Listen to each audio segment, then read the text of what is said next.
Hello and welcome to another edition of City Talk. My name is Tim Shaw. I'm the Government Affairs Director here at the Pacific West Association of Realtors. My guest today is the Mayor of La Habra Heights, Mayor Kyle Miller. Mayor Miller, welcome and thank you for being here. Thanks, Tim. It's a pleasure to be here. Thanks for having me. Great. So La Habra Heights is a great community. A lot of people may not have passed through. There's no freeways coming through, so we have a lot to learn about. But why don't we first learn a little bit about you, Kyle? What's your background? Well, my background for the last 6 years has been as a commercial agent in real estate. And prior to that, I had a couple of equipment rental companies that focused on the entertainment industry. Great. And how long have you been on the City Council? This is my 4th year, and I'm Okay. the mayor this year. So I would think maybe it's one of the things that's unique about La Habra Heights, and as I was thinking about La Habra Heights, is maybe some of the things that are usually found in some cities are not found in La Habra Heights. For example, there's no public schools up in La Habra Heights. So where do kids go to school if they live up there? That's right, Tim. That's technically true.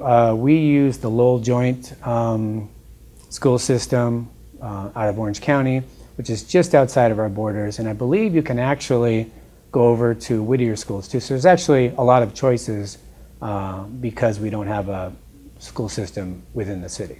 Great. And as far as a business community, not much to speak of there either, is there? Yeah, we're actually known for not having that. Right. In other words, there's very little business. There's a golf course that's been around for nearly 100 years, and there's a real estate office. But other than that, we're more of the suburbs or a retirement community. Kind of the definition of a bedroom community there. So That's right, and also a lot of cities claim this hidden gem, and we truly are among a very dense surrounding area. We have 1 acre zoning and very nice properties and sort of a country feel within the city. So I'd like to speak about the housing stock. Probably in most cities you'd have at least some parts of town that are just tract houses, but that is not the case in La Habra Heights. There's no tract houses. Every single home is a custom home. Is that correct? Right, that's true. And the housing stock is, generally speaking, kind of the premium market. I don't know exactly what the median price is now, but it's up there. And you're right. A lot of houses have been there for quite a while when it was unincorporated, and there's just a lot of custom individual houses. And but the one constant is the 1 acre zoning, and we do have some standards that we keep. But yeah, there's a lot of individual houses. Yeah, I mean, every time I'm driving through, every home just is as beautiful as can be, and so it's a very beautiful community up on the hill with the great view. Yeah. Down to the valley. So Yeah, thanks. it's a beautiful place up there. So what can you tell us? I know when I drive by, I see there's the new City Hall building. Right. That looks real nice. Can you tell us the story behind that? Well, we renovated that 3 years ago. A previous council had thought about moving down the road to Hacienda and West, and we actually purchased that property from the county. But in the end, they decided to stay there right in that same footprint. But it actually was an old school originally, and had been, used when we were in there. It was about 60 years.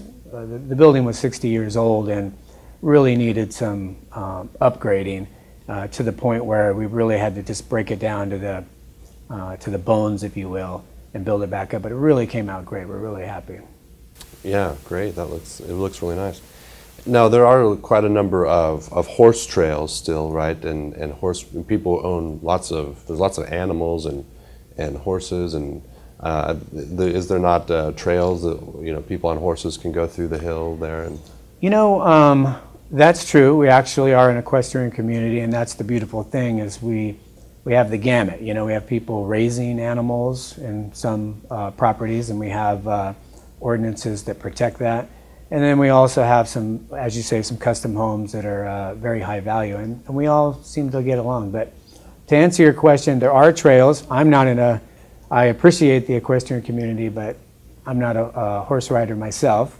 I don't know if you are, but we do appreciate that to the extent that we only have one park, and essentially half of that park is a riding ring and actually a facility that can accommodate horse shows. And there's actually another corral over on the east side of the city. So we do value that, and it's part of our city. And that's in part why we wanted to protect the 1 acre zoning, because people were taking that into consideration. I was going to ask too about, I believe you contract with the LA County Sheriff for your police department. Okay, so, and with the fire department, what can you tell us about your fire department? Well, right, we outsource to LA County for our police services, but our fire department is in-house, and it's really a very professional training facility, if you will. In other words, we use it to obviously protect the city, but also we get a lot of trainees and people coming in to learn, to intern on firefighting, and then they go on to, it looks good on their resume when they go out to other agencies to get hired. And we save a lot of money doing it that way.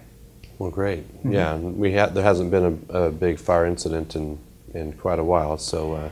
We're very fortunate. There actually was one probably a little over 60 years ago that not a lot of people know about, and there was a loss of life there as prior to incorporation, and there's a move in the works to create a memorial for those firefighters that unfortunately lost their life back then. But we've been very fortunate, and the city, it's funny you mentioned that, the city is really regrouping and putting a stronger effort, even more than we usually do, and warning people that we are a fire-prone city, and we just really need, and with the drought, we need to do as much as we can to be prepared. Otherwise, when it comes, and it will come eventually, we're just going to be in a tough spot. So we're just really doubling up on our efforts to make the community aware and prepared as much as we can. Well, Kyle, is there any other message you'd like to convey to a realtor or someone who might be watching? What do they know about La Habra Heights? Well, I would say that it's not your typical city, like you said. There aren't, I can't foresee any time in the future coming that we're going to have housing tracts like you would traditionally see them. But there's a very healthy market with some of our older folks in the city retiring and downsizing, and those houses coming on the market for realtors, for sales for the realtors. And then there's also a lot of renovating going on, also related to getting houses ready for sale. So we get a lot of turnover, but not in your traditional way where we'd add housing stock. Mm-hmm. Well, great. Well, it's been very informative. Mayor Kyle Miller, I appreciate your time. And once again, I'm Tim Shaw here at the Pacific West Association of Realtors, and we will see you next time.